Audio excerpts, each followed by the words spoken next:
Have you ever felt the walls of your childhood home close in on you, as if the shadows themselves were watching your every move? I thought I knew every creak and corner of that old house, but one night, while home alone, I realized just how wrong I was. I was staying at my family's isolated farmhouse deep in the rolling hills of West Virginia. It was the kind of place where silence ruled the nights, broken only by the occasional rustling of trees or the distant cry of a coyote. I used to love that about it, the quiet, the solitude, but after that night I've come to fear the silence more than anything else. My parents were out of town, and they trusted me enough to leave me in charge of the house and the animals. It wasn't my first time being alone there, but something about that weekend felt off from the start. Maybe it was the thick fog that rolled in just after sunset, or the way the house groaned under the weight of the wind. But I couldn't shake the feeling that I wasn't truly alone.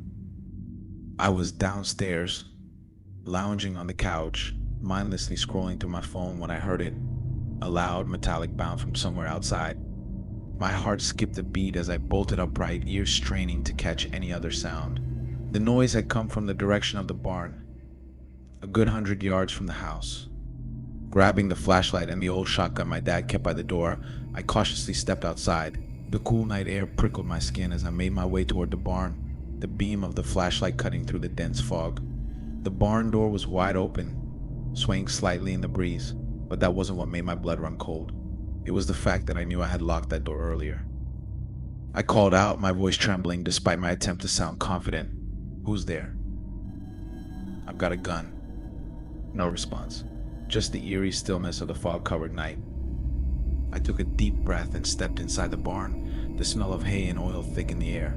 The flashlight's beam swept across the cluttered space stacks of hay bales, old tools, and farming equipment, but no sign of anyone.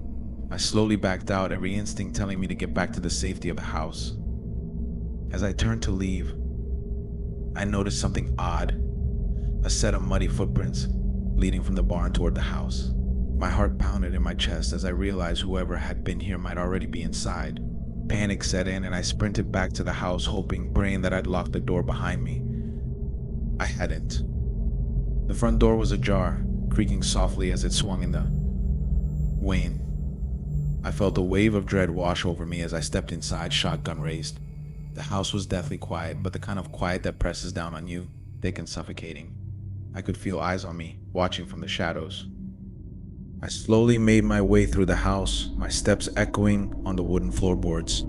Every creak sent a jolt of fear through me, but I forced myself to keep moving. When I reached the bottom of the stairs, I heard a soft creak from above, like someone shifting their weight on an old floorboard. I froze, staring up the darkened staircase. I knew every inch of that house, every sound it made, but this wasn't a sound I recognized. Someone was upstairs. My mind raced. I could run, get out of the house and call for help, but something in me, a mix of fear and anger, kept me rooted to the spot. This was my home, my family's home, and whoever was up there had no right to be here. Gripping the shotgun tighter, I began to climb the stairs, each step feeling heavier than the last.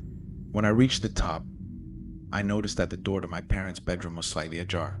A sliver of light from the hallway illuminated the floor, just enough for me to see them 2 bare feet, standing just behind the door.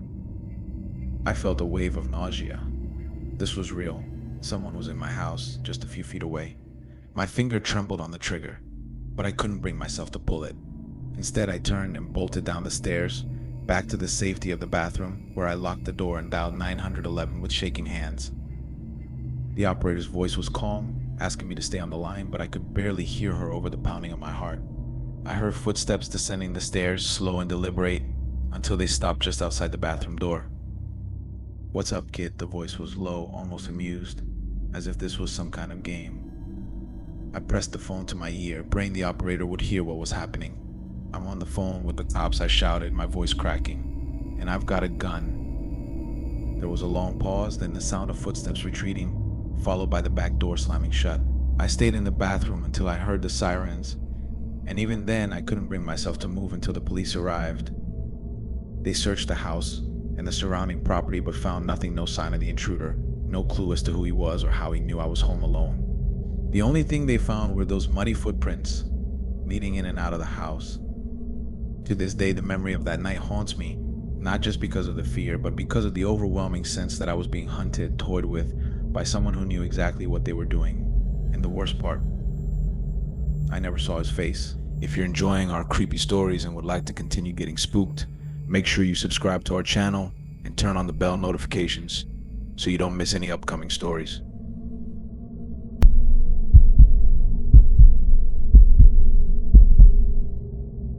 It started with a doorbell, two sharp rings that echoed through the empty house. I was irritated more than anything. My game was at a crucial point, and the last thing I needed was a distraction. I rushed to the door, hoping to send whoever it was away quickly. "Who is it?" I called out, my voice steady despite the unease settling in my stomach. A soft voice, barely more than a whisper, responded. It was a woman, but her words were muffled, unclear. I cracked the door open, keeping the storm door between us. There she stood, an older woman, probably in her late 60s, with a wide, unsettling smile plastered on her face. Her hands were hidden behind her back. "Can I help you?" I asked, my eyes narrowing. She said she needed to use the phone, that it was an emergency. She wanted to come inside. Even then, something felt off. My parents had drilled it into my head, never let strangers into the house. It didn't matter who they were. But she looked so harmless, and I didn't know how to say no. Instead, I pointed her to the library a few blocks away, knowing full well it was closed at this hour. I just wanted her gone.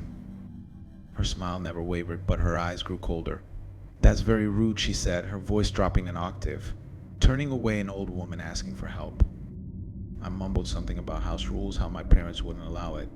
As I started closing the door, her smile seemed to twist, becoming something darker, something sinister. She didn't move, just stood there, grinning at me like she knew something I didn't. Back in my room, I tried to focus on my game, but the encounter had rattled me. The doorbell rang again, sharp and insistent. There was no way I was going back. Something about her was wrong, deeply wrong. I felt a chill run down my spine. Then came the tapping, a rhythmic, metallic sound against my window, which was right in front of my desk. I had the blinds down, but I knew it was her. I turned off the sound on my computer, heart pounding in my chest. The tapping continued, slow and deliberate. Screw this, I thought, and bolted to another room, one with no windows facing the street. I huddled in the darkness of the living room, listening, waiting. The doorbell rang again, 3 times in quick succession. She was relentless. I convinced myself she was just a confused old woman, harmless but persistent. Maybe she wasn't all there. But then I heard the doorbell again and decided to confront her, to tell her I'd call someone for help. When I opened the door, though, it wasn't her. A man stood there, younger than her by maybe 10 years, looking worried. "Have you seen my mother?" he asked, his voice shaky. I felt a surge of guilt. Maybe she really was lost. I told him she'd been here, and that I sent her away. He apologized, said she had dementia and must have wandered off. I was about to offer to call someone when he asked if he could come inside for just a moment. The question froze me. Why did he need to come in? My instinct screamed no. I told him we could talk through the door and mentioned that she might have gone into the backyard since I heard noises by my window earlier. He thanked me and walked away, but when I peeked out the back window, there was no one there, not him, not the woman. Just silence. I tried to sleep that night, but the unease gnawed at me. I left the TV on for some background noise, anything to drown out my racing thoughts. That's when I heard it again, the clinking on the window. Slowly I lifted the blinds, my heart hammering in my chest. There she was. Her face was inches from the glass, that same unsettling smile stretching her lips. In her hand was a kitchen knife, and she was tapping it against the window pane, the metal clicking rhythmically. I dropped the blinds, backing away in disbelief. This couldn't be real. The doorbell rang again, multiple times in rapid succession. She was relentless, but this time I stayed put, waiting it out, hoping she would leave. Eventually the noise stopped, and the house fell silent. The next morning I told my dad everything. He was as disturbed as I was, saying it sounded like an attempted robbery. Maybe she really did have dementia, and maybe the man was her son. But the way they acted, how he never went into the backyard as I suggested, how he knew exactly which house to come to, it all felt too coordinated, too practiced. I'll never know what they really wanted, but I'm certain of one thing: I avoided something terrible that night by not opening that door.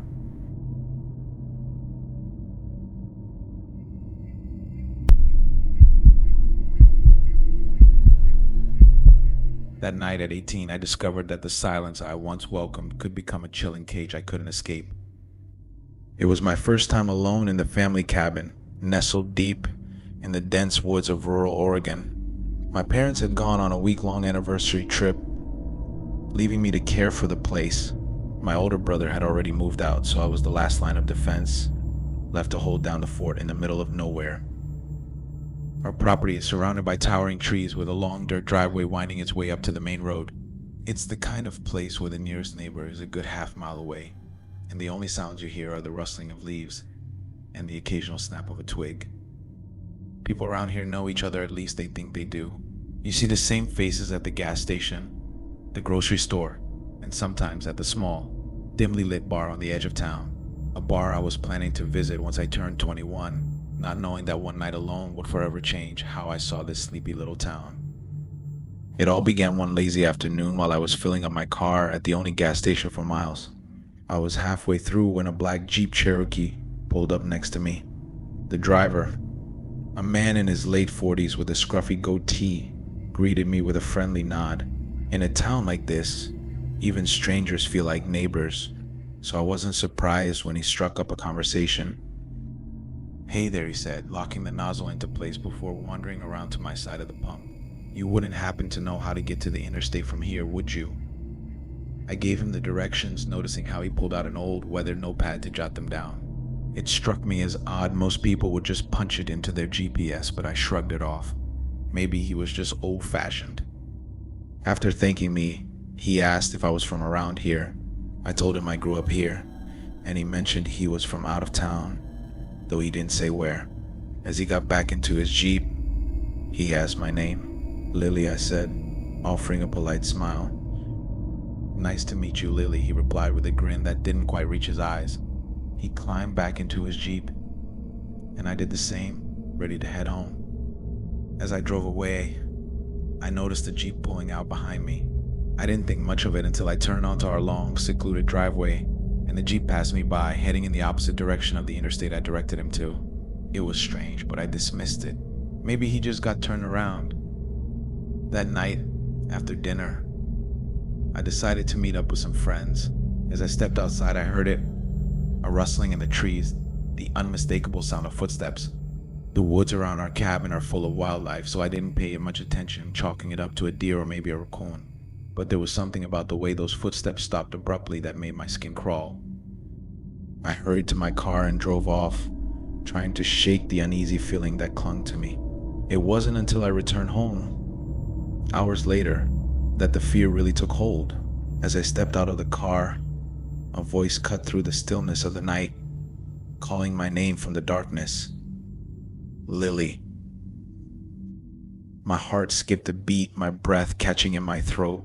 I spun around, eyes searching the shadows, but saw nothing. Panic surged through me, and I bolted for the door, slamming it shut behind me. I sat on the couch, my mind racing. The voice had been too close, too familiar. Whoever it was knew my name. The next day was quiet, but the tension in the air was palpable. I stayed inside, jumping at every little noise. That evening, just as I was about to head out again, I heard my name, echoing from the woods. "Lily." This time, there was no mistaking it. Someone was out there watching me, taunting me. I didn't wait to find out who. I ran back inside and called 911. The police arrived, flashing lights illuminating the surrounding trees as they searched the property. They found nothing. No signs of anyone lurking around, no footprints, nothing to explain the voice. But I knew what I'd heard, and I knew whoever it was, they weren't done with me yet. The following day, I went to work, my nerves frayed and my senses on high alert. I tried to tell myself it was just my imagination, that maybe it was just a neighbor playing a prank, but deep down, I knew better. That night, when I got home, the fear was back, gnawing at me as I stepped out of the car. I heard the footsteps again, slow and deliberate, coming from the edge of the woods. Then, that voice, low, mocking, cut through the darkness. "Lily, don't call the cops on me again." My blood ran cold. Whoever it was, they were close, way too close. I shouted back, my voice shaking with a mix of fear and anger. "You need help. You're sick." Then I darted inside, locking the door behind me as I dialed 911 once more. The police came, searched the property again, and once again, found nothing. My parents urged me to stay at a friend's house, and I gladly agreed. The thought of spending another night alone in that house was unbearable. I packed a bag, and before leaving, I checked the windows, scanning the yard for any sign of movement. I didn't see anyone, but I couldn't shake the feeling that I was being watched. I locked the door behind me and hurried to the car, my heart racing. As I turned the key in the ignition, I heard a soft click from the passenger side window. I turned, and there he was, the man from the gas station, his face hidden behind a mask, his hand trying to force open the door. I felt a scream rise in my throat, but no sound came out. My hands fumbled as I shoved the car into gear, my foot slamming on the gas. He started pounding on the window, but I didn't stop. I sped down the driveway, tears blurring my vision as I called my friend, Alex, begging her to stay on the line until I reached her house. When I arrived, I broke down, the terror of the last few days finally catching up to me. Alex's dad called the police and they went back to the cabin to investigate. They didn't find the man, but they told me to stay away from the cabin until my parents returned. The next day, my parents came home, and the fear that had gripped me began to ease, but the experience left its mark. I knew without a doubt that the man from the gas station had followed me home that day, had watched me, waited, and then finally made his move. Some people have too much time on their hands, too much darkness in their hearts. And that night, in those woods, I learned just how dangerous that darkness can be.